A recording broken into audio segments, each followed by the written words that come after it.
যদি কোনো ব্যক্তি 5 ওয়াক্ত নামাজের পরে 4 কুল পইড়া হাতে ফুক নিয়ে সারা গায়ে মালিশ করে, আল্লাহ তাআলা ওই লোকটাকে জিন, পরী, মানব, দানব, জাদু, টুনা সকল প্রকার ক্ষতির থেকে আল্লাহ তাআলা তাকে হেফাজত করে। দুনিয়ায় সবচাইতে বড় কবিরাজি হলো ফালাক আর নাস। নবী আলাইহিস সালাতু ওয়াস সালামকে লবিদ ইবনে আসাম জাদু করছে, খেজুরের খোসার ভিতরে জাদু কইরা সুতোতে 11টা গিরে দিয়া ওর ভিতরে মন্ত্র পড়ে গিরে দিয়ে খেজুরের ভিতর খেজুরের সিল্কের ভিতরে পেঁচাইয়া এরপরে একটা ইন্দারা কূপের নিচেই নিয়ে ডুবোই যাইয়া একটা পাথরের পর রেখে আর একটা পাথর চাপা দিয়ে রেখে আসছে। এরপরের থেকে নবী আলাইহিস সালাতু ওয়াস সালাম পাগল পাগল ভাব, উন্মাদ উন্মাদ ভাব, কি বলেন তা মনে থাকে না, খাইয়ে কয় খাই নেই, না খেয়ে কয় খাইছি, এরকম এলোমেলো বলা শুরু করছে। 1 মাস পর্যন্ত এই অবস্থা। এই অবস্থার ভিতরে হুজুর ঘুমাই গেছেন। ঘুমের ভিতরে জিবরিল আলাইহিস সালাতু ওয়াস সালাম অন্য যত 114 সূরার ভিতরে 112টা সূরা হুজুরকে জীবদ্দশায় হুজুরের সজাগ অবস্থায় নাজিল করেছে। আর ফালাক আর নাস পেয়েছেন হুজুর স্বপ্নে এসে জিবরিল আলাইহিস সালাতু ওয়াস সালাম বলতেছেন, হুজুর আপনার এই অবস্থা কেন? হুজুর কয় তা তো বুঝি না। জিবরিল বলতেছেন, লবিদ ইবনে আসাম আপনাকে জাদু করেছে, অমক ইন্দারা কূপের ভিতরে সেই জাদু আছে, আপনি একজন ডুবরি সাহাবা দিয়ে ওই ইন্দারা কূপের থেকে জাদুটা বের করে আইনা দেখবেন ওর ভিতরে 11টা গিরি আছে। সূরা ফালাকে 5 আয়াত আর সূরা নাসে 6 আয়াত, এই 5 আর 6 11 আয়াত। এই 11 আয়াত পড়িয়া 11টা গিরে খুলে ফু দিয়ে জাদুটাকে নষ্ট করে দেবেন, এরপর ওটাকে পোড়ায় ফেলবেন। আর দুনিয়ায় যত জাদুটুনা হোক না কেন, ফালাক আর নাস পড়ে ঝাড়ফুঁক করলে আল্লাহর রহমতে সব সুস্থ হয়ে যাবে। আর কুলহু সূরার ফজিলত একটু বলে নেই, যদি কোনো ব্যক্তি একবার সূরা ইখলাস পড়ে 10 পারা কোরআন শরীফ পড়ার সওয়াব, 3 বার পড়লে 1 খতম, শুধু 3 বার কুলহু সূরা পড়লে 1 খতমের সওয়াব। এই ভাইয়া দিক তাকান, আমরা অল্প সময়ের ভিতরে বেশি নেকি পাবো কিভাবে, সেই সিস্টেমের দিকে আমি আগাবো ইনশাআল্লাহ। অল্প সময়ের ভিতরে কোরআন শরীফ পড়তে পারেন সবাই? কি পারেন? সবাই কি পারেন? পুরো 30 পারা কোরআন শরীফ দেখে পড়ার ক্ষমতা এর ভিতরে 90% পাবলিকের নাই, কথা বলেন ঠিক না? আর সাধারণ পাবলিক যাদের 10%-এর মধ্যে কোরআন শরীফ পড়তে পারেন, তারা শুদ্ধ করে পড়তে পারেন না। যা পড়েন সেই আদিকালে সুলোর ফিটি মাসা শিখে কাছে পড়া শিখছেন, মসজিদে যাই এত বড় লম্বা সিপার আনাকুম উনকুম দিয়ে পড়া শিখছেন, তা শুদ্ধ না। কুলহু সূরাটা একটু আমার সাথে একবার যদি পড়েন আর 3 বার যদি আপনি রেগুলার পড়েন, তাহলে আপনার আমল নামায় 1 খতম করে কোরআন শরীফ পড়ার সওয়াব নাকি লিখে দেওয়া হবে। পড়তে পারবেন না ইনশাআল্লাহ? মানুষ মারা গেলে তার জন্য সবচাইতে সহজ সওয়াব রেসানির পদ্ধতি 3 কুলহু। 3 কুলহু পড়ে নিয়ত করলে হাত উঠে মুনাজাত করা লাগে না। প্রত্যেকদিন আব্বার জন্য 1 খতম কোরআন শরীফ পাঠায় দিতে পারেন। কবরের কাছে দাঁড়ায় পড়বেন কুলহু আল্লাহু আহাদ আল্লাহুস সামাদ লাম ইয়ালিদ ওয়া লাম ইউলাদ ওয়া লাম ইয়াকুল লাহু কুফুওয়ান আহাদ। মনে মনে নিয়ত রাখবেন আমার আব্বা পাবে। যদিও ওই অজ্ঞানী বিজ্ঞানীরা আমাদের এ নিয়ে ক্রিটিসাইজ করে যে কবরে তোমার আব্বার এই যে নেকি যাবে কুলহু সূরার নেকি, ওতে কোনো তো হুটো দরজা জালনা টালনা রাখুন, ডোয়ে কোন ভাগ দিয়ে। তো তারে আমরা বলবো, এদিক তাকান, তাকে আমরা জবাব দেব, তোর মোবাইলের মধ্যে টাকা ঢোকে যে ভুটোই দিয়ে, আমার আব্বার কবরও এই 3 কুলহু সোয়াব ঢোকে সেই ভুটোই দিয়ে। চট্টগ্রামের থেকে টাকা পাঠাইলে বিকাশে আপনার এই কাশিয়ানির মোবাইলের মধ্যে ঢোকে কি ঢোকে না? টাকা ঢোকার সময় কি দেখা যায় যে এই যে 1000 টাকার নোট ঢুকতেছে, ওই টাকা কি উড়িয়ে এসে ঢোকে? যদি টাকা আকাশ দিয়ে উড়িয়ে এসে মোবাইলের মধ্যে ঢুকতো, তাহলে 1 চাও টাকা পাতাম না, পথে ফুটিয়ে জাল ফাটিয়ে দিত, জালে বাদাইয়া ভেসাল হইতে টাকা রেখে দিত। ঠিক কি ঠিক না? কয় চট্টগ্রাম আর পৃথিবীর যেখান থেকে আমার মোবাইলে আমেরিকা থেকে টাকা আসে, সৌদি আরবে থেকে, এই টাকা মোবাইলের মধ্যে ঢোকে কোন ভাগ দিয়ে? তোর একটা মাথা, বিলের মাথার মতো একটা মাথা, ওর মধ্যে ফটাকখানি গিলু, তাই দিয়ে যদি তুই এমন আবিষ্কার করতে পারিস যে পৃথিবীর যে প্রান্ত থেকে টাকা পাঠাক তোর মোবাইলের মধ্যে ঢোকে, তাহলে আমার আল্লাহর সিস্টেম কুদরত তার চেয়ে 1000 গুণ বেশি পাওয়ারওয়ালা। আমার বাপের আমল নামে আমি পৃথিবীর যে জায়গা বসে কুলহু সূরা পড়বো, ওই জায়গা কবরের মধ্যে ঢুকতে কোনো জানলা কাটা লাগে না, কোনো ফুটো দরজা লাগে না, আল্লাহ তাআলা পৌঁছে দিতে পারে কি পারে না? 3 কুলহু পড়লে অনায়াসে পৌঁছে যাবে, সর্বশ্রেষ্ঠ ইসালে সওয়াবের পদ্ধতি। এমন করে কুল কুরআন শরীফের ভিতরে আছে 332 বার। কয়বার? এ ভাই এদিক, কয়বার? 332 বার। কুল শব্দের অর্থ হলো বলো। কুল মানে কপলাম পেশ, কুল মানে বলো, আর কাপলাম পেশ কুল মানে খাও। কপলাম পেশ কুল মানে বলো, কাপলাম পেশ কুল মানে খাও। বাংলা আপনারাই আরবিতে উচ্চারণ পার্থক্য করে করতে পারেন না বিদায় অনেকের নামাজ নষ্ট হয়ে যাচ্ছে। একটু পরে বলি। তো এই কুল মানে বলো, বলতে বলে আল্লাহ পাক রব্বুল আলামিন বলতেছেন, নবীকে বলতেছেন তাদের কাছে জিজ্ঞাসা করো, কুল হাল ইয়াস্তাবিল্লাযীনা ইয়ালামুনা ওয়াল্লাযীনা লা ইয়ালামুন। হে নবী, উম্মতের কাছে জিজ্ঞাসা করো, জাননেওয়ালা মানুষ আর না জাননেওয়ালা মানুষ, শিক্ষিত মানুষ আর মূর্খ মানুষ কোনোদিন কি সমান হইতে পারে? আপনারা জবাব দেন, কি বলেন? পারে। আপনারা জবাব দেন আর না দেন, আল্লাহ পাক জবাব দিয়ে দিয়েছেন। আল্লাহ ইয়ারফাইল্লাহুল্লাযীনা আমানু মিনকুম ওয়াল্লাযীনা উতুল ইলমা দারাজাত। জাননেওয়ালা মানুষের মর্যাদা না জাননেওয়ালা মানুষের সামনে। আরে শিক্ষিত মানুষের মর্যাদা অশিক্ষিত মানুষের সামনে কেমন? কয় মরা মানুষের সামনে জীবিত মানুষের মর্যাদা যেমন, অন্ধ মানুষের সামনে চক্ষু বিশিষ্ট মানুষের মর্যাদা যেমন। হাল ইয়াস্তাবিল আমা ওয়াল বাসির, চোখওয়ালা আর অন্ধ মানুষ কখনো সমান হতে পারে না। আর জীবিত মানুষ আর মরা মানুষ কোনোদিনও যেমন সমান হইতে পারে না। মূর্খ মানুষ আর অশিক্ষিত মানুষ, মূর্খ মানুষ আর শিক্ষিত মানুষ কোনোদিনও সমান হইতে পারে না। শিক্ষিত মানুষের মর্যাদা দুনিয়ায় আল্লাহ, দুনিয়ায় মানুষের কাছে আছে, আল্লাহ পাকের কাছে শিক্ষিত মানুষের মর্যাদা অনেক বেশি। ঠিক না? এ ভাই এদিক তাকান। একজন শিক্ষিত মানুষের শারীরিক পরিশ্রম কম, কিন্তু তার শিক্ষার মর্যাদায় কর্মস্থলে তার চাকরির বেতন অনেক বেশি। ঠিক না? এক ইন্ডাস্ট্রিতে চাকরি করে একজনের বেতন ৩,০০০। এখন ৩,০০০ টাকার যুগ নাই, এ ওয়াজ শুরু হচ্ছে ৩,০০০ টাকার আমলেতে। একজন মূর্খ অশিক্ষিত মানুষের বেতন ১০,০০০ টাকা। ডিউটি তার কি? সকাল ৮টা থেকে রাত ৮টা পর্যন্ত কুলিগিরি করবে। ওই কোম্পানিতে যে প্রোডাক্ট তৈরি হচ্ছে ওইটা মাথায় করে নিয়ে লোড আনলোড করে। সারাদিন বইরে বোঝা বইতে বইতে রাতের বেলা যখন বাড়ি যায় বোঝা যায় না মানুষ না একটা ভূত আইছে।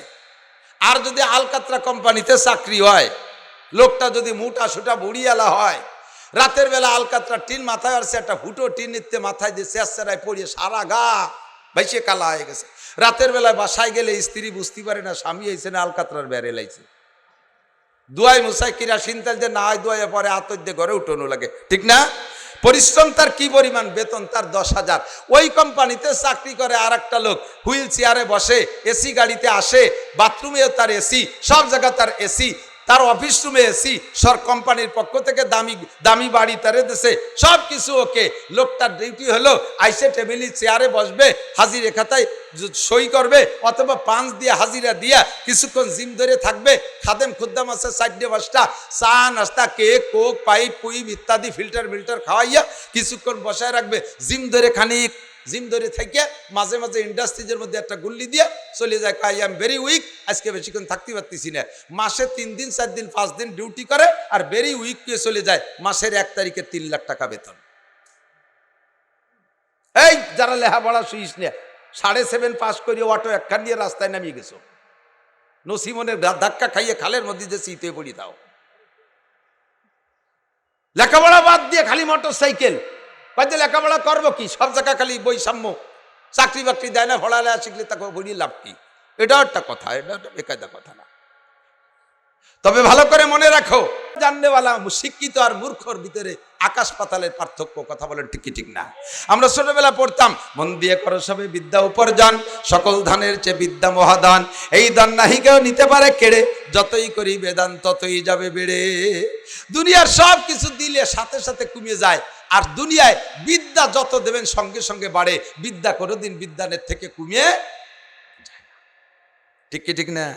এই ধন নাহি কেউ নিতে পারে কেড়ে, আরে টাকা পয়সা কেড়ে নিয়ে যেতে পারে, বিদ্যা কেড়ে নিয়ে যেতে পারে না। ভালো করে মন দিয়ে লেখাপড়া করো, একটু ভালো করে পড়ো, অত তাড়াতাড়ি ইনকাম করতে লাগবে না। আমি যারা স্কুল কলেজে পড়তেছে তাদেরকেই বলি, যারা বড় শিক্ষিত তারা চেয়ারে বসে 100-3 লাখ টাকা কামাই করে, আর যারা মূর্খ তারা 8 ঘন্টা সকাল থেকে নিয়ে রাত 8টা পর্যন্ত সেই মুটিয়াগিরি কুলিগিরি করে মাত্র 10,000 টাকা কামাই করে। পার্থক্য কোথায়? এটা শিক্ষিত আর ওটা মূর্খ। কথা বলুন ঠিক কি ঠিক না? এখন জাগতিকভাবে আমরা মনে করি আইএ বিএমএ বিসিএস পাশ করলে শিক্ষিত, আল্লাহ পাক রব্বুল আলামিন এই শিক্ষা বলে না। এটা দুনিয়ায় বেঁচে থাকার জন্য একটা উপকরণ, এটা ইনকাম করে দুনিয়া কামাই করে খাওয়ার জন্য একটা ব্যবস্থা। মূল শিক্ষিত কাকে বলে, মূল শিক্ষিত কাকে বলে? নবী পাক বলেন খায়রুকুম মান তাআল্লামাল কুরআন ওয়া আল্লামা। তোমাদের মধ্যে সবচাইতে বড় শিক্ষিত, তোমাদের মধ্যে সবচেয়ে বেশি দামি, তোমাদের মধ্যে সবচাইতে বেশি দামি ওই ব্যক্তি যে কোরআন শিক্ষা করে আর কোরআন শিক্ষা করে আর কোরআন শিক্ষা দেয়। এই দুই ব্যক্তির চাইতে দামি বিসিএস ক্যাডারও না, ডাক্তারও না, ইঞ্জিনিয়ারও না। কথা বলেন ঠিক কি ঠিক না? ও দোস্ত, জাননেওয়ালা আর না জাননেওয়ালার ভিতরে আকাশ পাতালে পার্থক্য। তৎকালীন বিশ্বের সবচাইতে বড় শিক্ষিত যারা ছিল তার ভিতরে এক নম্বর ছিল মিস্টার আবু জাহেল। তার মূল নাম আমর ইবনে হিশাম, তার উপাধি ছিল আবুল হেকাম। সারা পৃথিবীর শ্রেষ্ঠ শিক্ষিত দুইজনের মধ্যে একজন, তাই তার নাম ছিল আবুল হেকাম। ডাক্তারি সার্টিফিকেট আছে, ইঞ্জিনিয়ারিং সার্টিফিকেট আছে, পলিটিশিয়ান সার্টিফিকেট আছে, সৌদি আরবের গভর্নর, সব বিদ্যায় বিদ্যান, নাই শুধু কোরআন শরীফের সার্টিফিকেট। কোরআন শেখে নাই, এর কারণে নবী পাকের জবান থেকে বেরিয়ে আসছে তোমার সব সার্টিফিকেট থাক, তারপরে তোমার উপাধি আজকে থেকে আবু জাহেল। তুমি মূর্খদের বাবা, তোমার মতো মূর্খ, তোমার মতো অশিক্ষিত জগতে নাই। ও দোস্ত, দুনিয়ার সব সার্টিফিকেট আছে, নাই শুধু কোরআন, তাই তাকে মূর্খদের বাবা বলা হয়েছে। কথা বলুন ঠিক কি ঠিক না? আমরা বাস্তবে দেখি, এদিকে আসেন। আল্লাহ রসুল সাল্লাল্লাহু আলাইহি ওয়াসাল্লাম বলেন আমাদেরকে শিক্ষার দ্বারা দামি হতে হলে কোন শিক্ষা লাগবে? হুজুর বলেন তলাবুল ইলমে ফরিদাতুন আলা কুল্লি মুসলিম। দ্বীনি ইলম শিক্ষা করা প্রত্যেকটা মুসলমান নরনারীর উপরে ফরজ। আমি চলে আসছি জায়গায়, আমার দিকে আসেন, একেবারে জায়গায় চলে আসেন। দোস্ত, আমাদের জিন্দেগিতে নবী আলাইহিস সালাতু ওয়াস সালামের আদর্শকে বাস্তবায়ন করা হলো আমাদের নৈতিক দায়িত্ব। ঠিক কি ঠিক না? আল্লাহু আকবার। হুজুর বলেন মজলিসু ফিকহিন খায়রুম মিন ইবাদাতি সিত্তিনা সানা। অল্প সময়ের ভিতরে এক বস্তা নেকি নিয়ে বাড়ি যাব, সহজ পদ্ধতি আমার কাছে আসেন। হুজুর বলেন মজলিসু ফিকহিন, পর্দার আড়ালে মা বোন যারা আছেন যার যার স্থানে থেকে কান খাড়া করবেন। হুজুর বলেন যেই মজলিসে মসলা আলোচনা করা হয়, যেই মজলিসে শরিয়াতের মসলা মাসাইল আলোচনা করা হয়, একটা মশালা শুনলে শিখলে আপনার আমল নামায় লাগাতার 60 বছর নফল নামাজ আর নফল রোজার সব লিখে দেওয়া হবে। বলবেন না সুবহানাল্লাহ? একটা মশালা এদিক, একটা মাসালায় 60 বছর নফল নামাজ আর 60 বছর নফল রোজার সব। এর ভিতরে কোনো মানুষ আছেন কি যে বিরতিহীনভাবে একটানা 60 বছর নফল নামাজ পড়ছেন? এ পড়া কি সম্ভব? রোগ ব্যাধি, অসুখ বিসুখ, কাম কাজ ইত্যাদি বহুত ঝামেলা, একটানা লাগাতার 60 বছর নফল নামাজ পড়া সম্ভব না। তো লাগাতার বিরামহীন 60 বছর নফল নামাজ পড়লে যেই নাকি, এটা হাতে রাখেন। আর বিরতিহীনভাবে একটানা 60 বছর নফল রোজা রাখবেন, রমজানের ফরজ রোজা বাদে। এরপরে 5 দিন রোজা রাখা হারাম, এই 35 দিন বাদে বছরের আর 330 দিন একটানা নফল রোজা রাখলে যেই নাকি, একটা মাসালা শুনলে সেই নাকি, বরঞ্চ তার চেয়ে বেশি নাকি। এ কথা তো জীবন ভরে শুনি, একটু ভালো করে বুঝিয়ে শুনি, এদিক তাকান, ভালো করে বুঝিয়ে শুনে। এমন কি মাসালা আছে যে একটা মাসালা শুনলে এত নেকি দেওয়া হবে? জিন্দেগিতে এমন এমন মাসালা আছে যেই মাসালা না জানা থাকার কারণে আপনার ফরজ ইবাদতগুলো নষ্ট হয়ে যাচ্ছে, আপনার ফরজ ইবাদতগুলো হচ্ছে না। কিয়ামতে আল্লাহ পাক আপনাকে জিজ্ঞাসা করবে না সবে বরাতে নফল নামাজ পড়ছো নাকি, সবে কদরে নফল নামাজ পড়েছো নাকি, সবে মেরাজে নফল নামাজ পড়েছো নাকি, মেরাজের রোজা রাখছো নাকি, সবে বরাতে রোজা রাখছো নাকি, তাহাজ্জুদের নামাজ পড়ছো নাকি, ইশরাকের নামাজ পড়ছো নাকি, আবিনের নামাজ পড়ছো নাকি। এর কোনো নামাজ সম্পর্কে আল্লাহর কসম আপনাকে জিজ্ঞাসা করা হবে না, আবিনের নামাজ জিজ্ঞাসা করা হবে না, কোনো নফল নামাজ জিজ্ঞাসা করা হবে না। কিন্তু আউয়ালু মা ইউহাসাবু বিহিল আবদু ইয়াউমাল কিয়ামাতিস সালাহ, কিয়ামতের ময়দানে সর্বপ্রথম জিজ্ঞাসা হবে ফরজ নামাজ। একটু বলেন কি নামাজ? একটু বলেন কি নামাজ? ফরজ নামাজ সম্পর্কে জিজ্ঞাসিত হবেন। ফামান সালুহাত, যেই ব্যক্তি ফরজ নামাজ সুন্দর করে আল্লাহকে জবাব দিয়ে যেতে পারবেন, সালুহা সাইরি আমালিহি, ওই লোকটা আর কোনো জায়গা ঠেকবে না, সব জায়গা বিনা হিসাবে পার হয়ে চলে যাবে। এখন আমার আপনার জিন্দেগিতে এমন এমন মাসালা আছে যেই মাসালা না জানা থাকার কারণে আমার ফরজ নামাজ হচ্ছে না। কিয়ামতের ময়দানে এর ভিতরে আমি চেহারা দেখে বুঝতেছি হাজার হাজার মানুষ আছেন কিয়ামতের ময়দানে যারা দুনিয়ায় রেগুলার নামাজ পড়ছেন, অথচ হাসরের মাঠে বেনামাজি হিসেবে বিনা হিসেবে জাহান্নামে চলে যাবেন। খেয়াল করতেছেন না? এমন এমন মানুষ আছে সারা জিন্দেগি নামাজ পড়ছেন, অথচ কিয়ামতে যারা কোনোদিন দুনিয়ায় নামাজ পড়ে নাই, এই বেনামাজিরা যেভাবে বেনামাজি হিসেবে জাহান্নামে যাবে, আপনি সারা জীবন নামাজ পড়ে সেইভাবে বেনামাজি হিসেবে জাহান্নামে চলে যাবেন। এবং একাক ওয়াক্ত নামাজের কারণে আপনাকে 230 কোটি, এদিক 230 কোটি 40 লক্ষ বছর জাহান্নামে পোড়া লাগবে। নামাজ পড়ার পরও আপনাকে এই সাজা ভোগ করা লাগবে। আপনার নামাজ হয় নাই, কেন হয় নাই? আপনার বিশাল নামাজের ভিতরে 2 রাকাত নামাজ পড়তে 12,000 মাসালা লাগে। সর্বনিম্ন কত? ইমামে আবু হানিফা রহমতুল্লাহ আলাইহির জামানায় উনি হিসাব করছেন 2 রাকাতে 12,000 মাসালা লাগে। আর ইমামে আবু হানিফা যদি এখন হতেন তাহলে মাসালা আরো বেশি বলতেন, কারণ এখন নতুন নতুন কিছু মাসালা আসছে। যেমন ইমামে আবু হানিফার জামানায় মোবাইল ছিল না, বোঝেন এই কথা? মোবাইল ছিল না। ইমামে আবু হানিফার জামানায় মানুষ চেয়ারে নামাজ পড়ে নাই। এখন আমাদের বাংলাদেশে চেয়ারম্যান, মসজিদি চেয়ারম্যান আছে না নাই? এ মসজিদি চেয়ারওয়ালা না মুসল্লি আছে না নাই? কোন কোন মসজিদে, ভালো ভালো মসজিদ, শহরের মসজিদে সামনের এক কাতারি চেয়ারম্যান। প্রয়োজন হোক আর না হোক একটা স্টাইল বানায় নিয়েছে চেয়ার রে। ইমামে আবু হানিফার জামানায় না, মুরব্বীরা সাক্ষী দেন, আজ থেকে 30-40 বছর আগে আপনারা যারা মসজিদে, একখান চেয়ার ছিল মসজিদি করে চেয়ার ছিল, মসজিদি চেয়ার ছিল না। তাহলে এখন চেয়ার মসজিদি ঢুকছে, কাজেই চেয়ার সংক্রান্ত মাসালাও বলতে হবে, এটাও নামাজের মাসালা। ইমামে আবু হানিফার জামানায় মোবাইল ছিল না, এখন মোবাইল হইছে। মসজিদে ঢুকার সাথে সাথে মোবাইল বাজি ওঠে, আর মোবাইলের ভিতরে মুমতাজের গান। একদিকে ইমাম সাহেব কিরাত পড়ে আলহামদুলিল্লাহি রাব্বিল আলামিন, আর একদিকে মুমতাজের গান মোবাইলে বাজি ওঠে, বুকটা ফাটিয়ে যায়। আর ইমামও কিরাত পড়বে আর মোবাইলেও মুমতাজের গান গাবে, একসাথে কি মসজিদের মধ্যে 2 কাম চলবে? একটা বন্ধ বন্ধ করতে হবে না? এই সংক্রান্ত মাসালা, এমন করে মাসালা নামাজের ভিতরে কমপক্ষে 12,000। এই 12,000-এর ভিতরে সব মাসালা আবার একরকম না। কোন কোন মাসালা আছে যেই মাসালাটা না থাকার কারণে আপনার নামাজ নষ্ট হয়ে যাচ্ছে। আমি উদাহরণস্বরূপ বলি, আপনার নামাজের ভিতরে সব আছে। অজু বানানোর জায়গায় আপনি গোসল করে আসছেন, অজু করলে হতো, সেখানে আপনি গোসল করে আসছেন।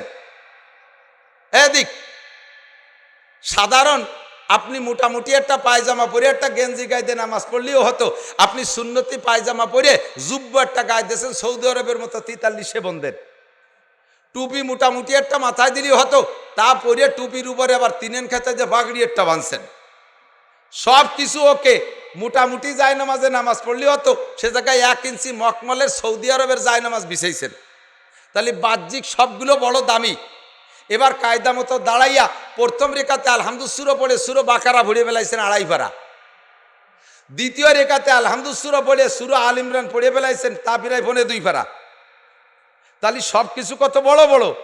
ফাঁকে এই নামাজের ভিতরে ছোট্ট একটা মাসালা না জানা থাকার কারণে আপনার এত বড় বড় সব কিছু হওয়া সত্ত্বেও আপনার নামাজটা হয় নাই। এরকম একটা ছোট মাসালা জানা থাকতে পারে ওর ভিতরে। আমি একটু বলবো, গাড়ি কিনছেন মোটরসাইকেল 3.5 লাখ টাকা দিয়া, দামি মোটা একেবারে ট্রাকের চাকার মতো চাকা আছে, এত বড় তার ট্যাঙ্কি আছে, তার সব কিছু আছে, ডবল সাইলেন্সার, সব কিছু তার সুন্দর। এই গাড়ির কোনো তা অভাব নাই, টাঙ্কি ভরা তেল আছে, পেট্রোল দিলি চলতো, ওয়াকটেন ঢুকাইছেন, নতুন মোবিল দিয়েছেন, সব কিছু ফার্স্ট ক্লাস ফার্স্ট। শুধুমাত্র চাকার ভিতরে হাওয়া ঢুকানোর জায়গায় যে ছোট্ট একটা বাল্ব টিউব, ওই বাল্ব টিউবটা নাই। গাড়ি চলবে? কতক্ষণ চলবে? আমার 45 লাখ টাকা দামের গাড়ি, ওর নিচে ইঞ্জিনের ভিতরে এয়ারটুক একটা পিন এক জায়গাতে পড়ে গেছে, হঠাৎ করে গাড়িটা বন্ধ হয়ে গেছে, আর চলে না। গাড়ির বডি আছে, চাকা আছে, স্যাসিস আছে, ইঞ্জিন আছে, সব কিছু ওকে আছে, শুধুমাত্র এয়ারটুক একটা পিন পড়ে গেছে, গাড়িটার ইঞ্জিন বন্ধ হয়ে গেছে, আর চলবে না। আরো সহজে বলি, আমার কৃষক বাবারা যারা আছেন, আগে যারা ক্ষেত খামার করছেন চাষবাস করে, ইদানিং তো সব চাষবাস হয়ে গেছে মেশিনই, পাওয়ার টিলার। আর আগে যারা গরু দিয়ে হাল চাষ করতেন, মনে আছে নাকি আপনাদের কথা? কৃষকরা আছেন কেউ এর ভিতরে? আমি হাল চাষ নিজে করছি, 3, 4, 5, 3 ক্লাস বাপের সাথে মাঠে হাল চড়ছি। আমার চাইতে লাঙ্গলের গুটি উঁচু ছিল, ধরে ঝুলিয়ে টাইনি ঠাইছি ধরে রাখতাম। লাঙ্গল ফাংশনে সব আমি জানি। লাঙ্গল চাষ করতে লাগে কি কি? 2টা বড় গরু লাগে, বলদ গরু, আবাল গরু কয় আমাকে দিক। লাঙ্গল লাগে, জুমাইল লাগে। জুমাইল বানাইছেন শাল কাঠ দিয়া, লাঙ্গল বানাইছেন লোহা কাঠ দিয়া, স্টিচ সব কিছু সুন্দর করে বানাইছেন, ফাল বানাইছেন স্বর্ণ দিয়া, সব কিছু ওকে। লাঙ্গল বানাইতে যাইয়া ইস্টা লাঙ্গলের ভিতরে যে জায়গা ঢোকে, পিছন দিয়ে একটুক একখান খুঁটো দেয়া লাগে, ওর নাম হলো ইস্তিয়া, মনে আছে নাকি? 2.5 লাখ টাকা দামের দুটো গরু আছে, সোনার লাঙ্গল আছে, শাল কাঠের তার ইস, লোহা কাঠের তার জুমাল, সব কিছু ওকে, শুধুমাত্র সেই পিছনের একটুক একখান খুঁটো ইস্তে নাই। আলচষা যাবে? আলচষা যাবে? সেম কোয়ালিটি আপনার নামাজের বড় বড় সব কিছু আছে, কিন্তু নামাজের ভিতরে একটুক একখান ইস্তে নাই, একটুক একটা বাল্ব টিউব পড়ে গেছে, আপনার নামাজের ইঞ্জিনের থেকে একটুকু একটা পিন পড়ে গেছে, আপনার নামাজ বাতিল, আপনার নামাজ হবে না। এই নামাজে আপনি কিয়ামতে জান্নাতে যেতে পারবেন না। কাজেই কিয়ামতের ময়দানে যেহেতু আমাকে সবচাই সর্বপ্রথম জিজ্ঞাসা হবে নামাজের, আমার নামাজ সংক্রান্ত জরুরি মশালাগুলো শিখতে হবে। আমি এর কয়টা মশালা বলবো, শুনবেন? শুনবেন, এদিক তাকান, শুনবেন, শিখবেন। আল্লাহু আকবার। নামাজ তৈরি হতে, নামাজ কমপ্লিট হতে, পূর্ণ হতে 13টা ফরজ লাগে। কয়টা? জোরে বলেন, কয়টা? 13টা ফরজ লাগে। নাম্বার 1, 1 নম্বরে শরীর পাক। 1 নম্বরে শরীর পাক। শরীর পাকের মানে পেশাব, পায়খানা, ওয়াল এভরিথিং নাপাক থেকে আপনার গাডা পাক রাখতে হবে। 2 নম্বরে কাপড় পাক। 2 নম্বরে কাপড় পাক। 3 নম্বরে নামাজের জায়গা পাক। 4 নম্বরে সতর ডাকা। আমি এই 4টে মাসালা আগে বলি। আপনার শরীর পাক রাখার জন্য নারী পুরুষ যারা আছেন প্রত্যেকের একটু ব্যতিক্রম আছে। পুরুষের পেশাবের থেকে শরীর পাক রাখা এমার একেবারে ইম্পর্টেন্ট, জরুরি। তিরমিজি শরীফের হাদিস, সাহাবী বলতেছেন মারা রাসূলুল্লাহ সাল্লাল্লাহু আলাইহি ওয়াসাল্লাম বিকবরাইন, নবী আলাইহিস সালাতু ওয়াস সালাম আমাদেরকে নিয়ে রাস্তা দিয়ে হাঁটতেছেন, যাইতে যাইতে রাস্তার পাশে 2টে কবর। এই 2টে কবর দেখে নতুন 2টে কবর মনে হচ্ছে। এই 2টে কবরের কাছে যে হুজুর দাঁড়িয়ে গেলেন, ফাকামা রাসূলুল্লাহ সাল্লাল্লাহু আলাইহি ওয়াসাল্লাম, হুজুর দাঁড়িয়ে গেলেন। আমরা বললাম ইমশি ইয়া রাসূলুল্লাহ, হুজুর হাঁটেন। হুজুর বলেন না, আর হাঁটা গেল না। মাররা বা ইয়া জামানে ফি হাদাইনিল কবরাইন, হুজুর বলতেছেন এই 2টে কবরের মধ্যে আযাব হচ্ছে। সাহাবায়ে কেরাম বলে কাইফা আরাফতা ইয়া রাসূলুল্লাহ, আপনিও যেখানে আমরাও সেখানে, আমরা দেখছি, আপনি কিভাবে বুঝলেন? হুজুর বলেন কাশাফ আল্লাহু বাইনা ইয়াদাইয়া, আমার সামনে আল্লাহ তাআলা খুলে দিয়েছে, আমি দেখতেছি 2জন আযাব ভোগ করতেছে, 2জনের কবরে জাহান্নামের সাথে দরজা খুলে দিয়েছে। ফামা বালুহুমা, হুজুর এদের সমস্যা কি? কোন কারণে এদের আযাব হচ্ছে? ওরা কি মুসলমান না কাফের? কয় 2জন মুসলমান। 2জন মুসলমানের কবরে আযাব হচ্ছে, দোষ কি? কয় হুজুর বলেন এই 2জন লোকের পারিবারিক অবস্থা সন্ধান করো। কবরওয়ালাদের বাড়ি খবর নিয়ে দেখা গেল 2জনের অবস্থা জানা গেছে। একজনের সমস্যা জিবরিল আগে হুজুরকে বলে দিছে, একজনের সমস্যা হলো লোকটা নামাজ পড়তো, সব কিছু কমপ্লিট, এমসি বিন নামিমা, ওই লোকটার স্বভাব ছিল চগলখুরি করা। এই চগলখুরি করা, চগলখুরি তো বোঝেন, এই চগলখুরি করার কারণে ওই লোকটার অবস্থা এই হয়েছে যে কবরে আল্লাহ তাআলা তাকে আযাব দিচ্ছে, তার কোনো তাই তারা ঠেকাতে পারেনি। দ্বিতীয় জনের কবরের আযাবে, দ্বিতীয় জনের কবরের আযাব হলো লা ইয়াস্তানজি আনিল বাউল, লোকটা পেশাব থেকে পরিচ্ছন্নতা অর্জন করত না। পুরুষরা পেশাব করে, পুরুষের পেশাব আর নারীদের পেশাবের ভিতরে পার্থক্য আছে। এই লোকটা পুরুষ মানুষ পেশাবের থেকে পরিচ্ছন্নতা অর্জন করত না, পেশাব করে জায়গা থেকে পানি ধুয়ে চলে আসতো। পুরুষের পেশাবের অবস্থা ভিন্ন রকম। পুরুষের পেশাব নালী সরু, পুরুষে যখন পেশাব করতে বসে তখন এই সরু নালীটা আঁকাবাঁকা হয়ে যায়। পেশাব করার পরে মোড়ে মোড়ে এখানে ওখানে 2-1 ফুট আটকে থাকতে পারে। যখন সোজা হয়ে দাঁড়ায় তখন এই আটকে থাকা পেশাবটা ধীরে ধীরে নিচের দিকে পড়তে থাকে, নিচের দিকে যায়। যদি সেখানে ঢিলা ধরে ওই পেশাবটা ধরে না রাখা হয় তাহলে ওই পেশাব 2 ফুট পড়ে লাগবে গায়ে। লাগবে কোথায়? গায়ে। তো নামাজের 1 নম্বর ফরজ হলো শরীর পাক। যারা পেশাবের থেকে পরিচ্ছন্নতা অর্জন না করে, পেশাবে ঢিলা ব্যবহার না করে, ওই লোকের পেশাব শরীর পাক থাকে না। ওই লোকটা যত সুন্দর করে নামাজ পড়ুক, ওর ওই নামাজে ওকে জাহান্নামের আগুন থেকে বাঁচাইতে পারবে। আপনার সব ঠিক আছে, কিন্তু আপনার এই পিন পড়ে গেছে, পেশাবে ঢিলা ব্যবহার করেন নাই। ও দোস্ত এদিক তাকান, 1 বান্ডিল টিস্যু পেপার কিনলে, একজন পুরুষের জন্য 1 বান্ডিল টিস্যু পেপার কিনলে, পেশাব এবং পায়খানা একজন যদি একা ব্যবহার করে, 1 বান্ডিল 25 টাকা দামের 1 বান্ডিল টিস্যুতে তার 1 মাস পর্যন্ত হয়ে যায়। একা একা ব্যবহার করে দেখেন। আমার বাড়ির প্রত্যেকের বাথরুম আলাদা, আমার বাথরুম আলাদা, আমার 1 বান্ডিল টিস্যুতে 1 মাস হয়ে যায়। দোস্তরে কিয়ামতের ময়দানে পরিষ্কার হাদিসে আসছে, যে ব্যক্তি দুনিয়ায় পেশাব পায়খানা ঢিলা ব্যবহার করলো, কিয়ামতের ময়দানে আল্লাহ তাআলা ঢিলাগুলোকে রূপ পাল্টাইয়া আপনার নেকির পাল্লায় তুলে দেওয়া হবে। হযরত ওমর ইবনে খাত্তাব রাদিয়াল্লাহু তাআলা একটা হাদিস আসছে, হযরত ওমর পেশাব কইরা ঢিলা ব্যবহার করছে। হযরত আলী দূর থেকে দেখে ফেলাইছে, দেখে ঢিলা ব্যবহার করার পদ্ধতি কি বলতে একটু শরম লাগতেছে। হযরত আলী দেখে হযরত ওমরকে বলতেছেন, ভাই আপনি পেশাবের পরে ঢিলা ব্যবহার করলেন কিভাবে? কয় যে হুজুর বলছেন যে পেশাবে যে ঢিলা ব্যবহার করা হবে, পায়খানায় যে ঢিলা ব্যবহার করা হবে, কিয়ামতের ময়দানে এইটা নেকির পাল্লায় তুলে দেওয়া হবে। এই জন্য আমি পুরো দুনিয়ারে ঢিলা বানায় ফেলাইছি, সারাটা দুনিয়ারে একটা কুলুক বানায় ফেলাইছি, যেভাবে করলে হয়, যাতে সারা দুনিয়া আমার নেকির পাল্লায় উঠাই দেওয়া হয়। আসলে হিসাব হলো আমি যে যতগুলো ঢিলা ব্যবহার করব, এই ঢিলাগুলো সংখ্যা হিসেবে কিয়ামতে নেকির পাল্লায় উঠবে। ও দোস্ত, পুরুষে মহিলাদের পেশাবে ঢিলা লাগে না, পুরুষের পেশাবে ঢিলা লাগে। আপনি যদি ঢিলা ব্যবহার না করেন, 1 নম্বরে শরীর নাপাক, 2 নম্বরে কাপড় নাপাক। শরীর নাপাক আর কাপড় নাপাক, আপনার নামাজ শেষ। আপনি যত বড় সূরা দিয়ে রুকুর ভিতরে সুবহান রাব্বিল আযীম 39 বার, সিজদার মধ্যে 41 বার মেরে দিয়েছেন, তাতেও আপনার নামাজ হবে না। আপনি বেনামাজি হিসেবে এক ওয়াক্তের নামাজের কারণে যেমন 80 হুকবা জাহান্নাম, আপনি নামাজ পড়ার পরেও আপনি 80 হুকবা জাহান্নামে পড়তে হবে আপনাকে। কাজে আজ থেকে আমরা পুরুষরা ঢিলা ব্যবহার করব, প্রত্যেকের পকেটে ঢিলা রাখবেন। আরে মুসলমানের পকেটে কেন ঢিলা থাকবে না? ঢিলা কেন থাকবে না? এখন সহজ হয়ে গেছে, মাটির ঢিলা না, টিস্যু পেপার ব্যবহার করলে পরিষ্কার হয়ে যাচ্ছেন, এটা পকেটে কেন থাকবে না? 1 নম্বরে আপনি ঢিলা ব্যবহার করবেন। শরীর পাক, যদি আপনার শরীর না পাক থাকে, নামাজ। মা বোনরা এদিক তাকান, ছোট বাচ্চা, দুধের বাচ্চা কোলে পেশাব করে দিয়েছে, একটু হাত দিয়ে কোষ মারিয়ে ফেলাই দিয়ে ও জায়গায় একটু পানি ছিটে দিয়ে নামাজে দাঁড়াই গেছে। আপা, আপনার বাচ্চা আপনার কোলের মধ্যে পেশাব করলো, আপনি তো দোলেন না, কয় যে ও ফেরেশতা, ওনারটা বলে ফেরেশতা। ফেরেশতার নাম কি? কয় নানটু। নানটু নামে কোনো ফেরেশতা আছে? আরে ফেরেশতাদের বৈশিষ্ট্য হলো লা ইয়াকুলু ওয়া লা ইয়াশরাবু, ফেরেশতারা খায় না, পান করে না। লা ইয়াকুতু ওয়া লা ইয়াবুলু, পেশাবও করে না, পায়খানাও করে না। লা ইয়ানামু ওয়া লা ইয়াস্তায়কিজু, ঘুমও যায় না, সজাগও হয় না। তোমারটা দিক জম্মের খায় আশের বাচ্চার মতো গেলে ফ্যাস ফ্যাস করে মারতি তালে রয়েছে, তাই তোমারটা ফেরেশতা হয় কি করে? তোমারটার পেশাব পায়খানা সম্পূর্ণ নাপাক, কাপড়ে লাগছে, ওই কাপড় ওইভাবে কোষ মেরে ফেলাই দিয়ে পানি ছিটে দিলে হবে না, ওটাকে ধুইতে হবে, এবং কাপড় সুয়াইয়া যদি গায়ে লাগে ও গাও ধুইতে হবে। কয় হুজুর, তাহলে ডেলি কতবার কাপড় পাল্টাবো, কতবার আমি এই কাপড় পাল্টাবো?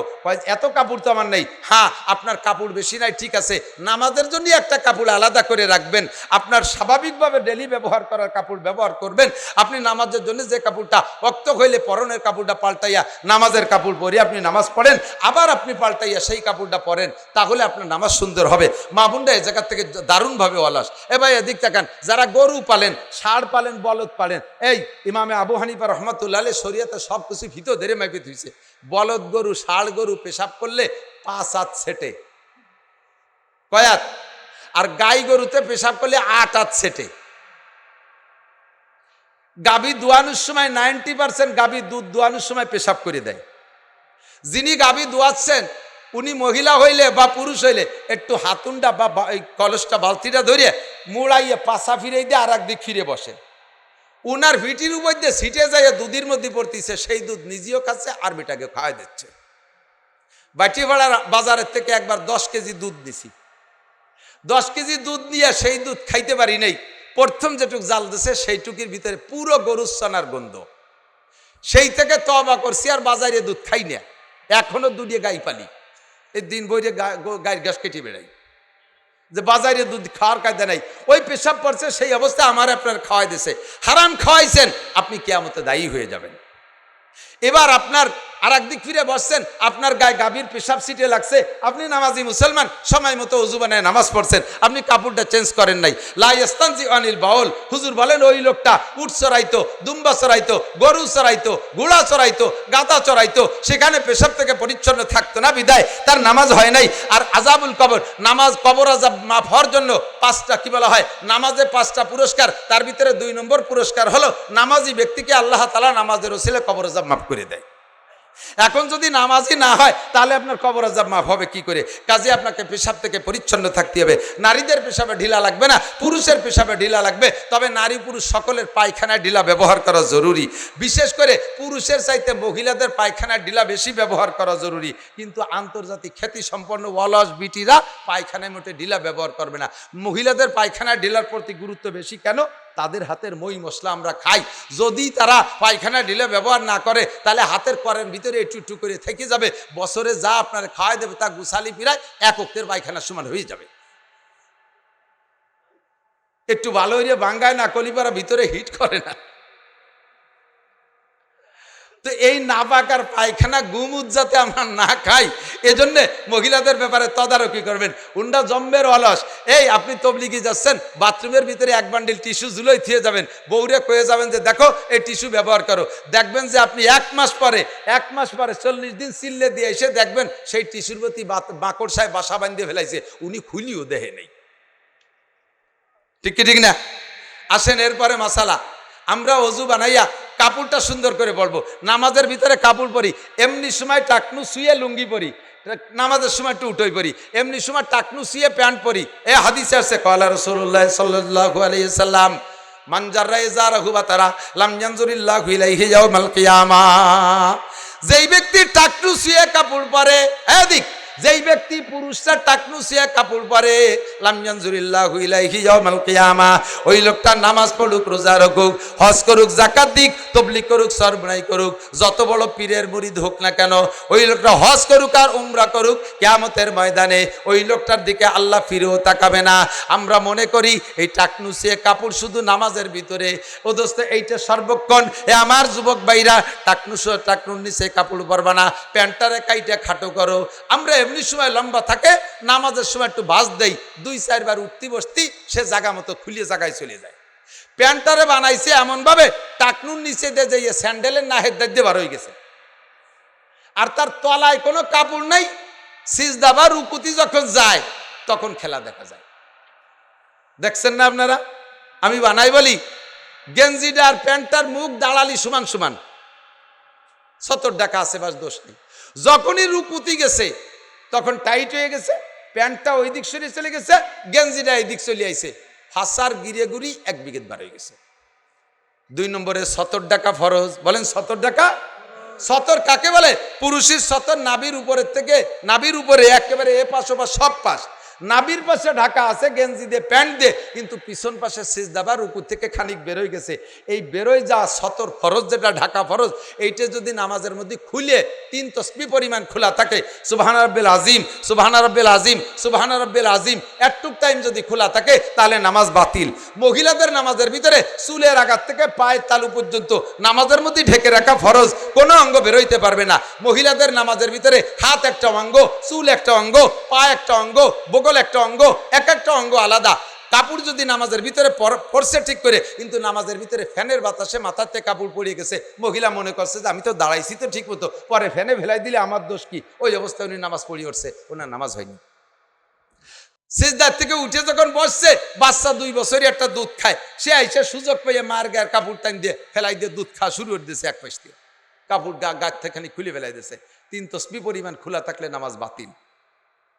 নামাজ ফরজ, নামাজ দাঁড়ায় পড়া ফরজ, ফরজ নামাজ দাঁড়ায় পড়া ফরজ। 90% মহিলারা নামাজ দাঁড়ায় পড়ার থেকে চরম অলস, দুনিয়ার সব কাম কাজ করে ঠিক মতো, নামাজের সময় গেলে ওনার হাত পায়ে বল থাকে না, ফরজ নামাজ বসে পড়ে। আবার নামাজ শেষ করে উঠে যায়, দান উড়তি বলতে চলে গেছে, খুলে নে 3 ছলি দান উড়োই বলইয়া জাকা নাকা গুলা ভরিয়ে ফেলাইছে, অথচ নামাজের সময় আসতে পারে ওনার গায়ে বল থাকে না। ফরজ নামাজ যদি বসে পড়ে তাহলে তার নামাজ হবে না, ফরজ নামাজ বসে পড়লে নামাজ হবে না। এবার আসেন আর একটা মাসালা, আমরা এবার নামাজ ভাঙ্গার কারণ 19টে। কয়টা? নামাজ ভাঙ্গার কারণ কয়টা? 19টে।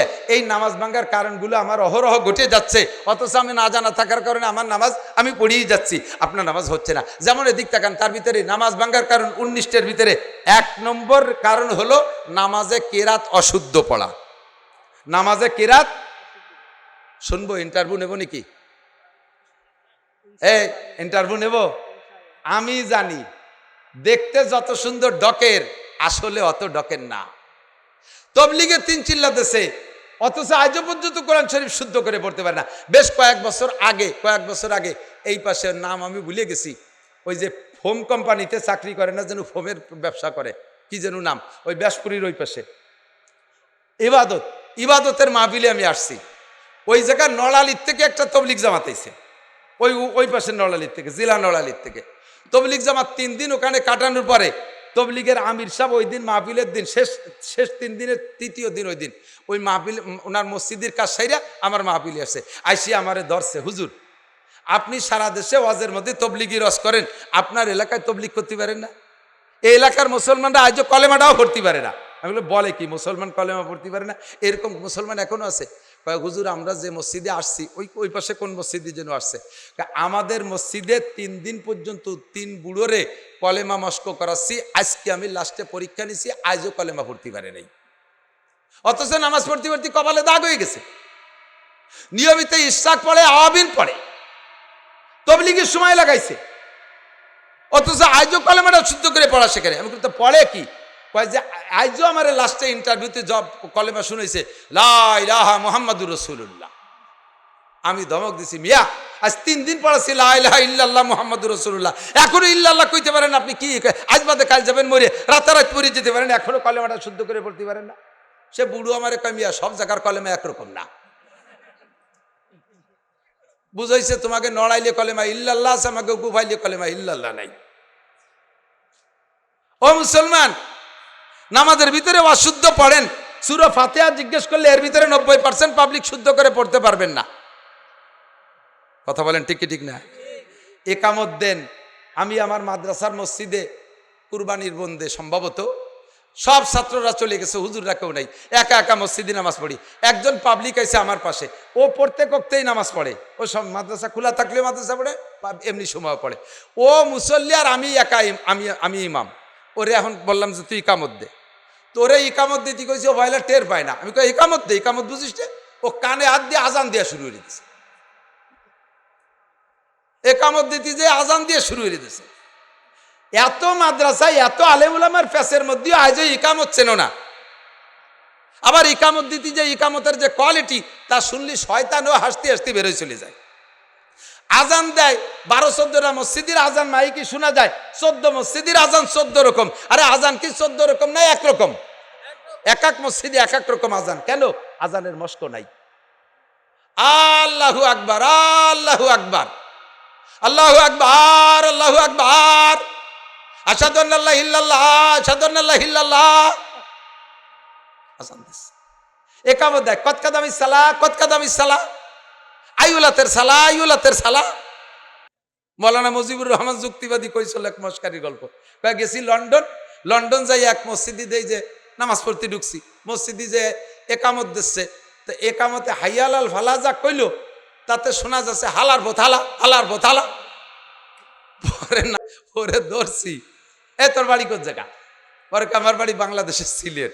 তো একামতে কি কলি, এই হাইয়াল আল ফালা কলি না হালার বোথালা কলি? কয় যা কই তা কই, তাই 1 লাখ টাকা বেতন। তো জীবন ভরে 1 লাখ টাকা বেতন খাইলা আর হাইয়াল আল ফালাটা ঠিক করে বলা শিখলে না। এর ভিতরে একামত বলতে মস্ক বলতে বললে 90% পাবলিক একামত ফেল করবেন। আমি একটু একামত মস্ক করাই। এই একামত মস্ক করানো ওয়াজ ঠুক কিসসা কাহিনী আর দুনিয়ার আজেবাজে দিয়া 1000 বছর ওয়াজ করলে যে নেকি হবে, এই একামত মস্কের ভিতরে আপনি তার চেয়ে বেশি নেকি নিয়ে বাড়ি যাবেন ইনশাআল্লাহ। রাজি আছেন তো ইনশাআল্লাহ? একামত দেবেন, এদিক তাকান। আজানে পড়তাম দুই শব্দ একসাথে, আল্লাহু আকবার, আল্লাহু আকবার। বার করে টানলে আজান গলত, ওই আজান আবার দিতে হবে, আল্লাহু আকবার, আল্লাহু আকবার। আপনার ঈমান নষ্ট হয়ে গেছে। কি বলছেন আপনি জানেন? আল্লাহু আকবার মানে আল্লাহ সবচেয়ে বড়। যদি কেউ টান দেন তখন জিজ্ঞাসা হয়ে গেছে। আপনি তখন কেমন কাহারো কাছে জিজ্ঞাসা করতেছেন আল্লাহ কি বড়? আমার তো তা মনে হয় না। এ আল্লাহ বড় না ছোট?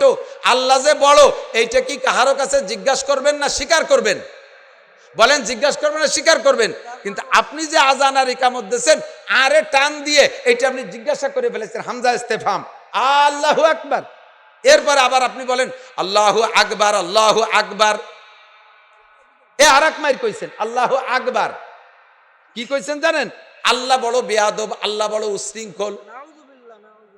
আকবার মানে সবচেয়ে বড়, আকবার হলো শয়তানের সিফাত, শয়তানের গুণ হলো আকবার।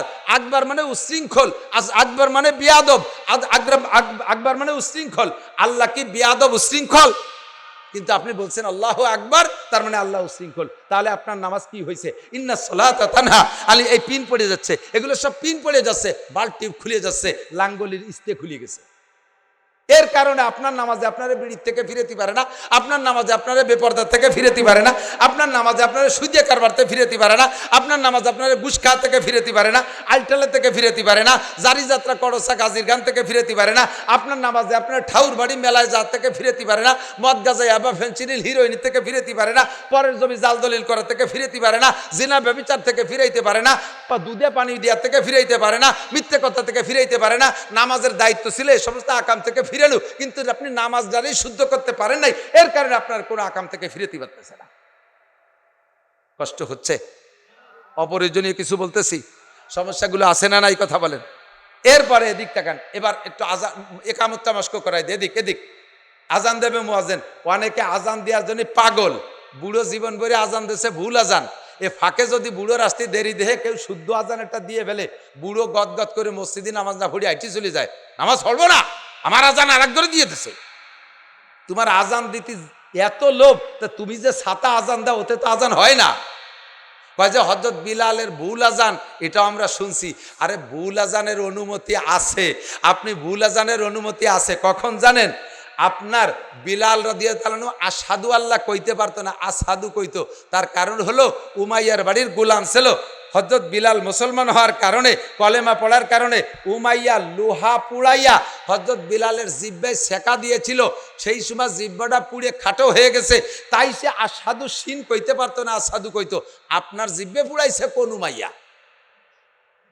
এরপরে বিলাল 23টে বছর নবী পাকের পিছনে পিছনে ঘুরে মস্ক করছে, তারপরেও পারে নাই। আপনি কয়দিন মস্ক করছেন? আপনারে মস্ক করতে যদি মসজিদি তবলিগ আইছে, যদি বলি যে কাকা মসজিদি যেন মস্ক আছে, কয় যে না আমার হলো মাজায় ব্যথা, বসে থাকতে পারি না, চার দোকানে ঘন্টার পর ঘন্টা বসে থাকবে, মসজিদি যাইতে পারে না, তবলিগি যে মস্ক করতে পারে না, হুজুরি কাছে মস্ক করতে পারে না। আপনাকে বিনা মস্কে এই যে ভুল আজান দিয়ে যাচ্ছেন, এই আজানের বিনিময়ে আপনি কিচ্ছু পাবেন না কিয়ামতের ময়দানে। একামতটা শুদ্ধ করে দেন। একামতের 4 শব্দ এক নিঃশেষে, প্রথম 4 শব্দ এক নিঃশেষে। আমি বলবো, আপনারা একটু বলবেন আল্লাহু আকবার, আল্লাহু আকবার, আল্লাহু আকবার, আল্লাহু আকবার। একটু দেন না। 4 শব্দ এক নিঃশেষে। এরপরে প্রত্যেক 2 শব্দ এক এক নিঃশেষে। আশহাদু আল্লা ইলাহা ইল্লাল্লাহ, আশহাদু আল্লা ইলাহা ইল্লাল্লাহ,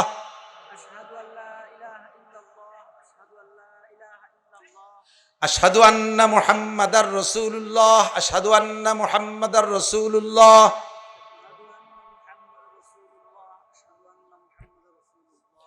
হাইয়া আলাস সালাহ, হাইয়া আলাস সালাহ।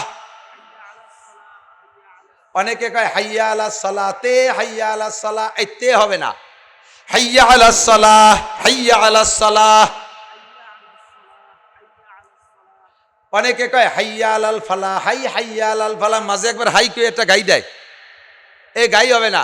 হাইয়া আলাল ফালাহ, হাইয়া আলাল ফালাহ। কদ কামাতিস সালাতু, কদ কামাতিস সালাহ, তাই নাকি? কদ কামাতিস সালাহ, কদ কামাতিস সালাহ। ওই নেই, অনেকে কইছে কদ কামাতিস সালাহ, কইছে কদ, কন না কদ। আরে মিয়া ওয়াজের একটু মস্ক হয়ে যাক, জীবন ভরে ওয়াজ শুনছেন, আজকে একটু সহি হয়ে যাক। কদ কামাতিস সালাহ, কদ কামাতিস সালাহ, কদ কামাতিস সালাহ। শেষে 3 শব্দ এক নিঃশেষে। আল্লাহু আকবার, আল্লাহু আকবার, লা ইলাহা ইল্লাল্লাহ। সারা জীবন ওয়াজ শুনে আর ওয়াজ করে যেই নাকি আজকে একামতের মস্কে যদি তার চাইতে 1000 নাকি বেশি না পান, কিয়ামতে আমার কাছ থেকে বুঝে নেবেন। নবী পাক বলেন মাজলিসু ফিকিন খায়রুম মিন ইবাদাতি 60 সানা। 60 বছর নফল নামাজ আর নফল রোজা রাখার চাইতে ও দোস্ত একটা মাসালা, এই মাসালা শিখার দাম আল্লাহর কাছে বেশি। এবার আমরা আমাদের কিরাত যেহেতু অশুদ্ধ, এদিক তাকান, ভালো করে মনে রাখেন, যাদের কিরাত অশুদ্ধ তাদের নামাজ হয় নাই, হয় নাই, হয় নাই। এই অশুদ্ধ কিরাত দিয়ে বাকি জীবন নামাজ পড়বেন, হবে না, হবে না, হবে না, পড়ছে না পড়লেই হয়। পাকা সিদ্ধান্ত নিয়ে ফেলাইছে একজন, নামাজই পড়বো না, কিচ্ছু আসে যায় না, তাই বলে আমি ছাড় দিতে পারবো না। আজ আবারেন ভরিয়েন, আমার পাশার সামলা থাকবে না।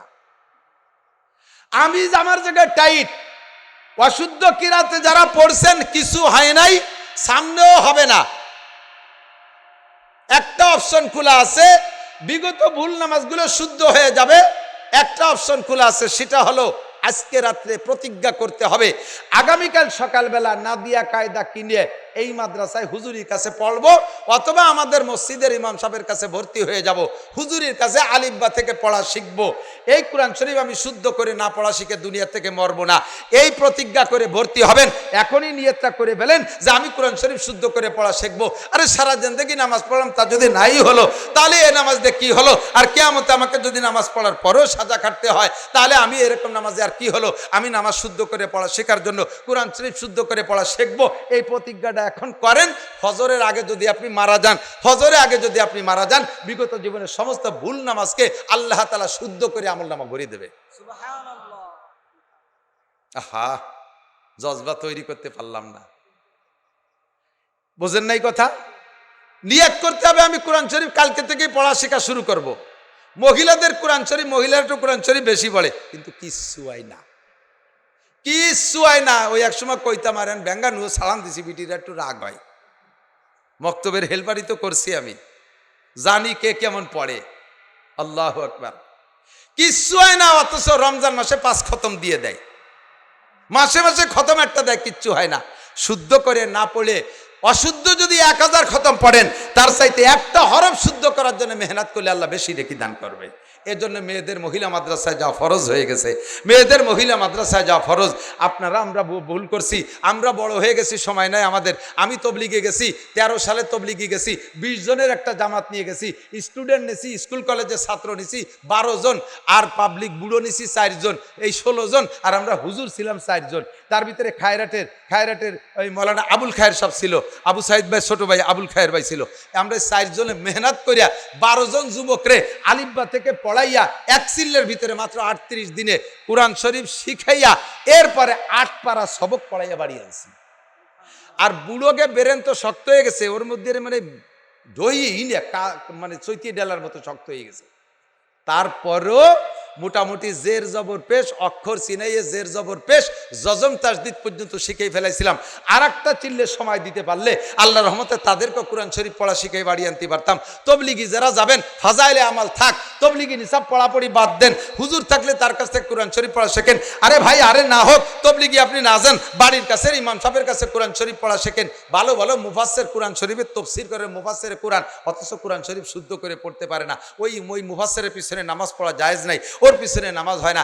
ইমামের যদি কিরাত গলত হয়, ওর কিরাতের কারণে নামাজ গলত, পুরো মসজিদের সকলের নামাজ বাতিল হয়ে যাবে। আর ইমাম সাহেবের কিরাত শুদ্ধ আছে। এখন থেকে আমার দিকে তাকান, আর একটু বাকি জিন্দেগিতে সহজ পথ শিখিয়ে দেই। আমরা হানাফি মাযহাবের লোক, আমাদের মাযহাবের মাসালা হলো ইমামের পিছনে নামাজ পড়লে মুসল্লিদের কিরাত পড়া লাগে না, আলহামদুলিল্লাহ পড়া লাগে না। তাহলে কিরাত গলত হলে যে নামাজ বাতিল হয়ে যায়, এই বিপদটা থেকে কমপক্ষে ফরজ নামাজে বেঁচে যাচ্ছি ইমামের পিছনে নামাজ পড়লে। কথা বলুন ঠিক কি ঠিক না? এই ইমামের পিছনে নামাজ পড়লে আমার কিরাত পড়া লাগতেছে না, ইমামের শুদ্ধ কিরাতে আমি শুদ্ধ নামাজ পেয়ে যাচ্ছি। পাশাপাশি আরেকটা ইনকাম হলো, 1 ওয়াক্ত নামাজ যদি জামাতের সাথে ইমামের পিছনে পড়েন, আপনার আমল নামায় আল্লাহ তাআলা 527 ওয়াক্ত নামাজের নেকি লিখে দেবে। 527 ওয়াক্ত। বিগত জীবনে যে ভুল হয়ে গেছে নামাজগুলো, আল্লাহ তাআলা ইচ্ছে করলে এই বোনাস দিয়ে ওই ভুলের গর্ত গ্যাপগুলো বন্ধ করে দিতে পারে। এই জন্যই নামাজ পড়বো আমি জামাতের সাথে, ঠিক আছে তো? ইনশাআল্লাহ জামাতে নামাজ পড়বো। এবার জামাতে নামাজ পড়ার মধ্যে আর একটা মাসালা বলি, দিক তাকান। জামাতে যখন নামাজ পড়েন, ইমামের পিছনে প্রথম তকবীর দেয়া, কানে হাত দিয়ে যে তকবীর দেয়, নাম তকবীরে উলা, কি বলে? এইটার নাম তকবীরে তাহরিমা। এটা ইমাম সাহেব যখন আল্লাহু আকবার বলে সানা বান্ধে, আমরা অনেকে আছি মুখ বন্ধ করে রেখে খালি কানে হাত দিয়ে সানা বান্ধি। প্রথম তাকবীর সব মুসল্লিদের উপরে ফরজ, প্রত্যেক মুসল্লির উপরে। যেই যখন নামাজে জয়েন করবেন, প্রথম তাকবীর আল্লাহু আকবার বলা, কানে হাত দেয়া সুন্নত, কানে হাত না দিলেও নামাজ হয়ে যাবে। সুন্নত তরক করলে নামাজ ছোটে না, কিন্তু মুখে আল্লাহু আকবার বলতে হবে। আপনি এদিক তাকান। এবার ইমাম সাহেবরে যাইয়ে পাইছেন আপনি রুকুতি, কোন হালাতে? রুকুতি পাইছেন। এখন যদি আপনি ইমাম সাহেবের রুকু অবস্থায় ধরে বসতে পারেন, রুকুতি যা পেয়ে যান, তাহলে ওই রিকাতটা পাইছেন। ওই 1 রিকাতের দাম 527 রিকাত। একটু কোন সুবহানাল্লাহ। যদি ইমাম সাহেব রুকুতে উঠে যাওয়ার পরে আপনি দাঁড়াইছেন, ওই রেখাতটা পান নাই। সিজদা পাইছেন, রুকু পান নাই, নামাজ ওই রেখাত আপনি পান নাই। ভালো করে মনে রাখবেন, এই জায়গায় অনেকে ভুল করে। রুকুতে ইমাম সাহেব সিজদা গেছে, ইমাম সাহেব সিজদা গেছে, রুকু পাই নাই, মনে করছে রেখাত পেয়ে গেছি। আপনি কিন্তু ওই রেখাত পান না, ওই রেখাত সালাম পীরের উপরে আবার পড়িয়ে দিতে হবে। এবার রুকু পাওয়ার জন্য শর্ত কতটুকু এটুকু শোনেন। আপনি আল্লাহু আকবার বলে রুকুতি যে ইমাম সাহেব সামি আল্লাহর সিন বলার আগে কমপক্ষে একবার আপনি বলতে সুযোগ পাবেন সুবহান রাব্বিল আজিম। একবার যদি ইমাম সাহেবের সামি আল্লাহ বলার আগে রুকুতি পেয়ে যান, তাহলে রুকু পাইছেন মানে ওই রিকাতটা পেয়ে গেছেন। এখন ইমাম সাহেব রুকুতি আছে, খুব ক্রিটিক্যাল মাসালা। ইমাম সাহেব রুকুতি আছে, আপনার যাইয়ে তো কাজ বাকি রয়েছে মেলা কিছু। 1 নম্বরে ইন্নিয়জাহাতু, 2 নম্বরে নাওয়াইতুয়ান, 3 নম্বরে আল্লাহ আকবার বলে সানা। এই সানা চুল্লা বান্তি বান্তিতে ইমাম সাহেব রুকুতে উঠে যাবে। আপনি কি করবেন? এই সময় আপনার ইন্ডিয়া জাতুর দরকার নাই, এই সময় আপনার নাওয়াইতুয়ানের দরকার নাই, এই সময় আপনার সানা সুবহানাকার দরকার নাই। দরকার আছে কি? 2টা তাকবীর দেবেন, আল্লাহু আকবার কয়ে সানায় হাত দিয়ে আল্লাহু আকবার করে রুকুতে চলে যাবেন। ইমাম সাহেবের রুকুতি পাইছেন তো রাকাতটা পাইছেন, রাকাতটার দাম 527 টাকা। মাগরিবের 3 রেকাত, এদিক তাকান, মাগরিবের 3 রেকাতে পাইছেন 1 রেকাত, পাইছেন 1 রেকাত, 2 রেকাত পান নাই। কয় রেকাত? 2 রেকাত পান নাই। এই 1 রেকাত ইমাম সাহেবের পিছনে পাইছেন, ইমাম সাহেব সালাম ফিরানোর পরে আপনারা 2 রেকাত পড়তে হবে না? এই 2 রেকাত ইমাম সাহেব সালাম ফিরানোর পরে আবার আর এই জায়গায় আরেকটা মাসালা, ইমাম সাহেব একদিক সালাম ফিরে দেওয়ার সাথে সাথে আপনি উঠে যাবেন না। হ্যাঁ মিয়া দিক তাকান, ইমাম সাহেব একদিক সালাম ফিরানোর পরে সাথে সাথে আপনি উঠে যাবেন না। কারণ হতে পারে একদিক সালাম ফিরে ইমাম সাহেব তো সসিদাও দিয়ে বসতে পারে, কাজেই দ্বিতীয় দিক বাম দিক সালাম ফিরানোর আগে আপনি উঠবেন না। ইমাম সাহেব একদিক সালাম 2 দিক সালাম ফিরানোর পরে আপনি উঠে যে 2 রেকাত নামাজ পড়েন। মাগরিবের 3 রেকাতে 1 রেকাত পাইছেন, 2 রেকাত পান নাই। এই 2 রেকাত আপনি কিভাবে পড়বেন? আমার মনে আছে এই ব্যাসপুর মসজিদি, এই ব্যাসপুর মসজিদি সে সময় মোটরসাইকেলে চলি, যাব বলমারি, ওই জায়গায় এসে মাগরিবের নামাজ পড়ছি। ব্যাসপুর ওই যে বটতলার যে মসজিদ, ওই মসজিদে নামাজ পড়তে আমিও 1 রেকাত পাইছি, আমার সাথে আরেকজন 1 রেকাত পাইছে। 2 রেকাত আমরা পাই নাই। আমার পাশের জন ওনার কায়দায় পড়ছে আর আমি আমার কায়দায় পড়ছি, কিতাবের কায়দায়। সালাম ফিরেই ওই লোক বসে রয়েছে আমারে অ্যাটাক করবে বলে। সালাম ফিরে আমারে বলতেছে, হুজুর আপনার তো হুজুর হুজুর মনে হয়। আমার সে সময় উনি চেনে না। আপনার তো মৌলবী হুজুর হুজুর মনে হয়, এই নামাজ কিরম পড়লেন? আমি তো যেরকম পড়ার দরকার সেইরকমই তো পড়ছি। না, আমি শিওর আপনি ভুল পড়ছেন। উনি পড়ছে কিভাবে? সালাম ফিরানোর পরে উঠে একবারে 2 রেকাত পড়ে শেষ বৈঠক দিয়েছে। নিয়ম হলো 1 রেকাত যদি শেষ রেকাত পান তাহলে 2 রেকাত ছুটে গেছে। সালাম ফিরানোর পরে আপনি উঠিয়া প্রত্যেক রাকাতে রাকাতে বসতে হবে, প্রত্যেক রাকাতে বসতে হবে, আরো 2টা বৈঠক করতে হবে। আমি আমার নিয়মে পড়ছি, উনি কয় আপনি ভুল পড়ছেন। আমি বলে ভুল পড়ছি কিভাবে? কয় কি? আল্লাহ তাআলা মাগরিবের নামাজে 3 রেকাতে 2টা বৈঠক পাবে, আল্লাহ 2টা বৈঠক পাবে। তা 1 বৈঠক তো ইমাম সাহেবের সাথে দিছি, আর 2 রেকাত বাকি আছে, 2 রেকাত পড়িয়ে শেষবারে আর 1 বৈঠক দিলে 2 বৈঠক হয়ে গেল। আমি বলি এটা কি আপনি কিতাবে পাইছেন কোন জায়গায়? কিতাবে পাবো কা, নিজের একটা বুঝ আছে না। 2 রেকাত 3 রেকাত নামাজে 2 বৈঠক, তো 1 বৈঠক দিছি আর 1 বৈঠক বাকি আছে। নিজের বুঝ হিসেবে পড়লে হবে না, আপনাকে এবার প্রত্যেক রাকাতে বসতে হবে। কথা বলেন ঠিক না? আর একটা মশালা বলি, পিন মার্কা মশালা, এদিক তাকান। এর একটা মশালার দাম 60 বছর নফল নামাজ নফল রোজার চাইতে বেশি। সেটা হলো জোহরের নামাজ 4 রেকাত, ইমামের পিছনে পাইছেন 1 রেকাত। কয় রেকাত বাদ আছে? 3 রেকাত। ইমামের পিছনে পাইছেন কি প্রথম রেকাত না শেষ রেকাত? শেষ রেকাত না? তাহলে প্রথম যে 3 রেকাত ছড়ছে, এই 3 রেকাত কি কি রেকাত ছড়ছে? 2 রেকাত ছড়ছে সুরো মিলানো 2 রেকাত, আর 1 রেকাত ছড়ছে শুধু ফাতিহাওয়ালা 1 রেকাত, তাই না? এই 3 রেকাতটা আপনি কিভাবে পড়বেন? আপনি ইমাম সাহেব সালাম ফিরানোর পরে উঠিয়া দাঁড়াইয়া 1 রেকাত পড়বেন। এই রেকাত কি দিয়ে পড়বেন বলেন তো? সুরো মিলাইয়া পড়বেন। মনে যদি আপনি নিজে নিজে বুদ্ধি খাটান যে শুধু আলহামদুলিল্লাহ সুরা আলা 2 রেকাত এক পাশে নিয়ে যাই, এই যুক্তিতে হবে না। সালাম ফিরানোর পরে দাঁড়ায় উঠাইয়া প্রথম রেকাত 1 রেকাত পড়বেন, সুরো মিলাইয়া পড়িয়ে বসতে হবে। আত্মাহেতু পড়িয়ে উঠিয়ে আবার তৃতীয় রেকাত, এই রেকাত পড়বেন, আবার সুরো মিলাইয়া পড়িয়ে উঠিয়ে শেষ রেকাত পড়বেন শুধু ফাতিহা দিয়া। এই শেষ 2 রেকাত পড়ে শেষবারে বৈঠক। কথা কি বোঝা গেছে? একটা মাসালার দাম 60 বছর নফল নামাজের রোজার চাইতে বেশি। কথা বলেন ঠিক না? মাঝে মাঝে এমন অ্যাক্সিডেন্ট হয় কিনা আপনাকে জানি না, আমার হয়, কারণ আমার ইমান অতটা ভালো না। নামাজে বসলে দুনিয়া মাদ্রাসা নিয়ে চিনতেও রিত, বোর্ডিংয়ে চাইল নাই, হুজুরকে বেতন নাই, ওদেরকে সিমেন্ট নাই, নানানটা মাদ্রাসার মধ্যে মাদ্রাসা ঢুয়ে যায় নামাজের মধ্যে। কাজেই প্রথম বইটাকে আত্মায়তু ভর্তি ভর্তি তিন চার রিকাতালা নামাজে আত্মায়তু ভর্তি ভর্তি ইন্নাকান্তাল গফুরুর রহিমি চলে যাই। ওই জায়গা যাইয়ে মনে উঠলি তো ভারত ব্যবসাকের মধ্যে পড়ে গেছি। এখন যেই নামাজ 3 রিকাত বা 4 রিকাতওয়ালা নামাজ, মামুনরা লক্ষ্য করবেন মাঝে খানিক পুরুষকে মশালা গেছে, এবার এই মশালা সবারই পেশ পড়ে। 3 রিকাত বা 4 রিকাতওয়ালা নামাজের প্রথম বইটাকে যদি আব্দুহু ওয়া রাসূলুর পরে আত্তাহিয়াতুর পরে দুরূদ শরীফ থেকে সর্বনিম্ন আল্লাহুম্মা সাল্লি আলা মুহাম্মদ এতটুকু যদি আপনি বেশি পড়ে ফেলেন, তাহলে সুজদা ওয়াজিব হয়ে গেছে। সুজদা ওয়াজিব হয়ে গেছে। আপনি শেষ বইটাকে সুজদা করতে হবে। আর ইন্নাকান্তাল গফুর রহিম পর্যন্ত পড়লেও একই ওয়াজিব তরক হইছে। অর্থাৎ দুরূদ শরীফ থেকে আটটুক বা তার চেয়ে বেশি যদি আপনি পড়ে ফেলেন, সুজদা ওয়াজিব হয়ে গেছে। ইচ্ছাকৃতভাবে যদি এই ভুল করেন নামাজ হবে না, সুজদা দিলেও হবে না। আর অনিচ্ছাকৃত এই ভুল হয়ে গেলে শেষ বইটাকে সুজদা দিয়ে সমাধান করতে হবে। আপনার এই মশালা না জানা থাকার কারণে জিন্দেগিতে এমন ভুল যা করছেন ওই নামাজগুলো আবার পড়তে হবে, নইলে একাক ওয়াক্ত নামাজের জন্য 230 কোটি 40 লক্ষ বছর জাহান্নামে পড়তে হবে। আর একটা জরুরি মশালা বলবো, সে মশালাটা এদিক তাকান।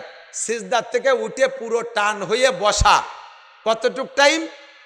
আল্লাহুম্মা গফিরলি ওয়ারহামনি ওয়াহদিনি ওয়ারজুকনি ওয়াআফিনি, এই দোয়াটা পড়তে যতটুক টাইম লাগে আপনি দোয়া পারলে পড়েন, না পারলে অতটুক টাইম সোজা করে বসে থাকতে হবে। নইলে সিজদাতে উঠেই যদি আপনি বিরতিহীনভাবে চলে যান, দ্রুত চলে যান, আপনি ইচ্ছাকৃতভাবে ওয়াজিব তরক করেছেন, আপনার নামাজ বাতিল, সিজদা দিলেও সারবে না। রুকুর থেকে উঠে জাকি দিয়ে আবার সিজদায় চলে গেছেন, পুরো টান টান হয়ে দাঁড়ান নাই। রব্বানা লাকাল হামদ এ বলার পরে হামদান কাসীরান তাইয়্যিবান মুবারাকান ফি এতটুক বলা পর্যন্ত আপনাকে দাঁড়ায় থাকা ওয়াজিব। এই টাইমটা যদি না দেন, না পড়েন, আপনি ওই দোয়াটা না পড়েন, যদি দাঁড়ায় না থাকে সোজা টান হওয়ার সাথে সাথে আবার রুকুতে চলে গেছেন, আপনি ইচ্ছাকৃত ওয়াজিব তরক করছেন, আপনার নামাজ বাতিল। সারা জীবন ভরে এই কাম করছেন, কোনো নামাজে আপনাকে জাহান্নাম থেকে বাঁচাইতে পারবে না। আর একটা কথা, আর একটা মশালা না বলে পারছি না, এদিক তাকান। আপনার দোয়া দুরূদ সব পড়া হয়ে গেছে। এই ইমাম সাহেবরা খেয়াল করবেন বেশি করে, পিছনে মুসল্লি আছে, ইমাম সাহেব নামাজে দাঁড়াইছেন, দোয়া দুরূদ সব ইন্নাকান্তাল গফুর রহিম পড়া হয়ে গেছে। এখন পড়া যখন শেষ, ইমাম সাহেব খুব তাড়াতাড়ি সালাম ফিরিয়ে দিতে হবে। যদি ইমাম সাহেব চিন্তা করে আমার তো পড়া হয়ে গেছে, মুসল্লি গিয়ে হইছে কি না হইছে, এই জন্য উনি একটু বিরতি দিয়েছে, চুপ করে রয়েছে, ওকে হোক, শেষে একবারে সবাই মিলে সালাম ফিরবো। এই বিরতিটা যদি টাইম এটুক দেয়, সুবহান রাব্বিল আযীম সুবহান রাব্বিল আযীম সুবহান রাব্বিল আযীম, এটুক টাইম যদি চুপ করে থাকে, সালাম না ফিরাইয়া পড়া শেষ হয়ে যাওয়ার পরে ইমাম সাহেব ইচ্ছাকৃতভাবে চুপ করে বসে রয়েছে, সালাম না ফিরাইয়া, সিজদা দিলেও সারবে না, নামাজ বাতিল, আবার পড়তে হবে।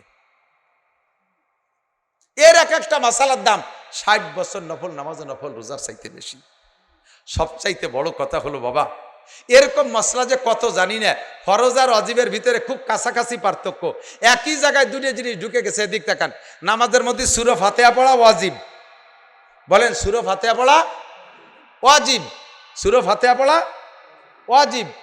আর কিরাত পড়া ফরজ, কিরাত পড়া কি ফরজ। তা আলহামদুস সূরা কি কোরআন শরীফের কিরাত না? তাহলে আলহামদুস সূরা পড়লে দুটিয়ে ফরজ, দুটিয়ে জিনিস আদায় হয়ে গেছে এক আলহামদুস সূরার মধ্যে।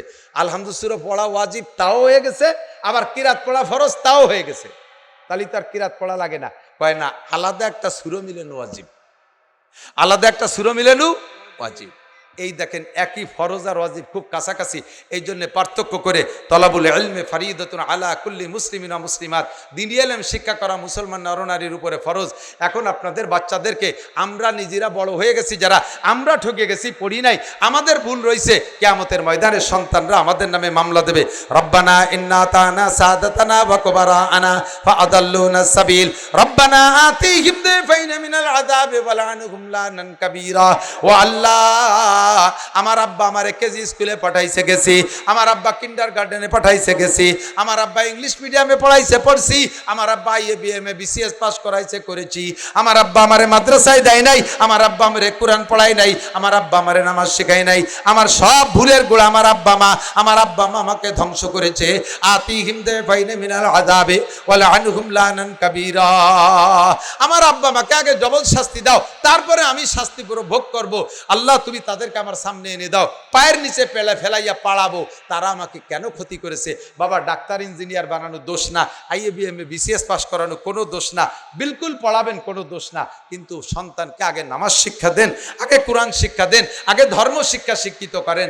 আল্লাহ পাক রব্বুল আলামিন কিয়ামতের ময়দানে ওই সন্তানের সুপারিশে আপনাকে জান্নাত নসিব করবে। ছোট্ট মাদ্রাসা করছে এই মৌলানারা, কামরুল নাকি নাম, মাওলানা কামরুল হাসান, এই শুরু করছে মাদ্রাসা। জায়গাটা বড় ভালো লাগছে, পছন্দ হয়েছে।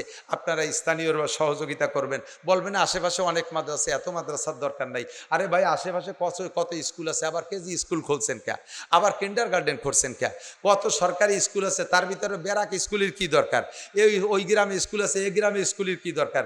এত স্কুল যে পরিমাণ হয়েছে, ওই পরিমাণ এখনো মাদ্রাসা হয় নাই। আমি চ্যালেঞ্জ করে বলতে পারি, আদর্শ শিক্ষা যদি পাইতে হয় তাহলে মাদ্রাসার মধ্যেই আছে। কথা বলুন ঠিক ঠিক না? মাদ্রাসার ছেলেরা ইয়াবা খায় না, গাঁজা খায় না, ফেন্সিডিল খায় না, হিরোইন খায় না, বেয়াদবি করে না, উস্তাদের মাথায় বাড়ি মারে না, উস্তাদের পদত্যাগ চায় না, উস্তাদের সাথে কোনো বেয়াদবি করে না, তারা অপহরণ করে না, দর্শন করে না, চুরি করে না, ডাকাতি করে না, যত প্রকার অনৈতিক কাজ এর একটাও মাদ্রাসার ছেলেরা করে না। আপনার সন্তানকে আগে কোরআন শিক্ষা দেন, পরে জেনারেল পড়ান, ইনশাআল্লাহ তারা খারাপ হবে না। আল্লাহ তাআলা আমাদের তৌফিক দান করে। রাজনীতি ওয়াজ করি না, শেষ ফিনিশিং রাজনীতি ওয়াজ অল্প টুক করে যাই। আমাদের বর্তমানে বাংলাদেশে সরকার নাই, নির্বাচিত সরকার নাই, অন্তর্বর্তীকালীন সরকার, মানে শেখ হাসিনা ছাড়িয়ে দিয়ে চলে গেছে, কি করবো, দায় ঠাই একজনের গাড়ি উঠে দিছি, এর নাম সরকার না। নির্বাচিত সরকার ছাড়া সরকার না। দোয়া করব এই নিউট্রাল টাইম, ফ্রি টাইম, এখন কেউ নাই, মাঠ খালি, এই খালি মাঠে আপনি আখ লাগাইলেও লাগাইতে পারেন, আপনি বাবরা গাছ লাগাইলেও লাগাইতে পারেন, আঙ্গুর গাছ লাগাইলেও লাগাতে পারেন। এই ফ্রি মাঠটা, খালি মাঠে আর আমরা কাটাওয়ালা বাবরা গাছ দেখতে চাই না। কথা বলেন ঠিক কি ঠিক না? আমলিগ বলেন আর বিএনপি বলেন, কেউরে তো আপনারা দেখতে কম দেখেন নাই, কোন চাষিবা কম সালুন খাওয়ার জম। আমাকে এদিক কয় না একটা প্রবাদ, কোন চাষিবা কম সালুন খাওয়ার জম। সব চাষিরে দেখছি, আমাকে আদ্যে দরকার নাই। এবার একটু দোয়া করেন যাতে আল্লাহ তাআলা কুরআন এবং হাদিস অনুযায়ী দেশ চালানো, কুরআন সুন্নাহর ইসলামী স্টেট বাংলাদেশকে বানায় দিক। বলেন আমিন। এতে কি একমত আছেন? আপনারা আছেন? কারা কারা একটু দেখবেন, হাত দেখাবেন। আমি এর ভিতরে আমলিগির লোকও আছে, বিএনপির লোক আছে, আমি সব বাদ দিছি। আমার বাড়ি গোপালগঞ্জ, গায়ে নৌকোর গন্ধ সারা বাংলাদেশ থেকে সবাই পায়, কিন্তু নৌকো ভৌকো আর দানের শেষ মানে শেষ কোনো তার আর দাঁত দাঁড়ি না। এখন যেহেতু ফ্রি মাঠ পাইছি, এবার আল্লাহর কোরআনকে বাংলার জমিনে প্রতিষ্ঠিত করতে হবে। ঠিক আছে না ইনশাআল্লাহ?